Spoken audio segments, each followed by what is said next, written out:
Thou shall not. Feud at the fundraiser, I believe. Okay, so we have, I think her name is Christina, the Dominican. She is going to have a fundraiser to get money for her church, her and her husband's church, so that they can basically, just add on some things to it. And she has to pick out her dress. It is a black tie affair. She picks a very, very beautiful dress. Very beautiful dress. It's very fitting to her figure. So I like her and her husband and her family as a dynamic. But we're just gonna go ahead and I'm not gonna go in order. I'm just gonna fly through this. Because side note, I watched Southie Rules. I watched First Wife's Confidential, I think it is, and I watched the Sisterhood. So yeah, got a lot of things to get out. Okay, so anyways, we have Ivy and her husband, and since everything is okay, she doesn't have any problems as far as, having more children, her husband and her are having a little adult time, and he dressed up like he was going to go hunt. I was dying. But, even though he is the pastor, he's very handsome, he's a very nice looking man together. I like their energy together. We have Dominique and her husband. They are doing, church. But this time they're going to do it, trying to start everything back up. They're going to do it at a coffee shop. And it turned out they had a small gathering, but it turned out really well. I kind of agree with, I think it was Christina, when she was commenting on, maybe Dominique should take her own advice. Just in terms of certain things, at how she interacts with Tara and Delana. But at the same time, we all fall short, right? Okay. So let's go ahead and skip over to my unfavorite couple, which is Tara and Brian. I can understand if this is how they are in their day-to-day and there's no camera rolling, that I could really gather why it is that they don't have a church anymore, why they were asked not to, head the church anymore. They're over the top.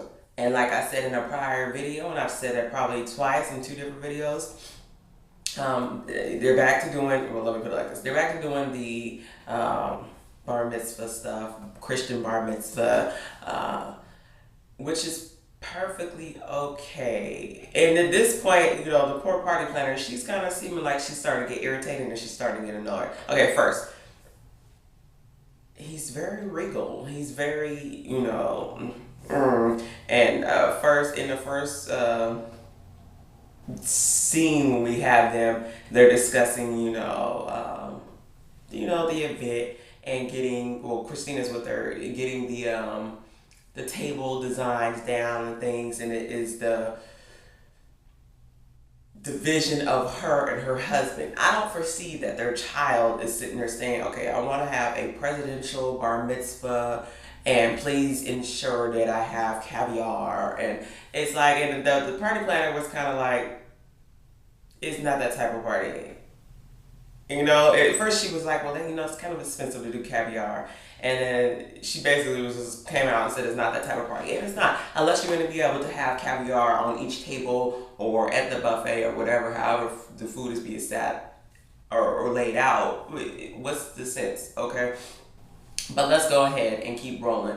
As I said before, I don't understand why it is that you think that Trevor should be able to push out this Hebrew and be able to, do everything that he has to do inside of the confines of what is expected of an individual when they're getting ready to do their bar mitzvah. And he doesn't, what they asked him what he knew about, or when the guy asked him what he knew about, Judaism, bar mitzvah, all this stuff, he was discussing food. There's no way, I refuse to believe that they wanted or even had any inclination or desire or forethought of thinking about they wanted their children to be raised with Jewish beliefs and Jewish rituals and Jewish ideologies and things. I don't believe that they were really that interested in it. I think that it was a second thought when the show came about, because like I said, if you need your child to be able to know this language in order to do what is expected of them when they go to do the bar mitzvah, why would you not have them prepared ahead of time? I don't care if you were heading a church. I don't care if you guys moved. I don't. It doesn't. It's irrelevant because you have schools. You could have put them in prior since they were little. Because you know that you're raising children that are going to have a Jewish background. So if it was that important, then you would make sure that you, as a parent, ensure that your child has everything that they need. So when they come to this point, that they're ready to do what they have to do. Okay, you don't put them in school, fine. There's books, there's tutors, there's Rosetta Stone, so there's all these things that they could have done to ensure that their children, and especially this one, is ready for his bar mitzvah, and they haven't done it. And it's of no consequence to them because it wasn't important. So I believe, like I said before, that it's all for TV.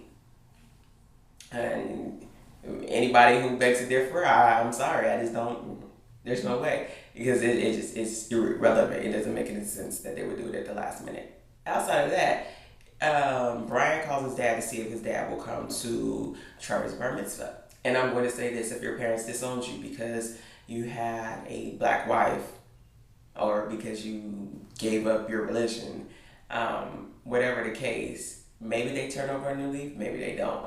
But I don't foresee that someone who is Jewish, who has had a bar mitzvah themselves, who went through, either Hebrew school or, took it very serious. It was very, very, important to them. It meant a lot to them. Their religion, their beliefs, their views, their cultural, their history, all that stuff was important to them. If they did all that, and this is, as important to them as it is to most individuals who are Jewish, then I wouldn't foresee that he would be okay with them kind of doing this mockery or combination, or if you want to call it a bastardization of the whole bar mitzvah in Jewish cultural events.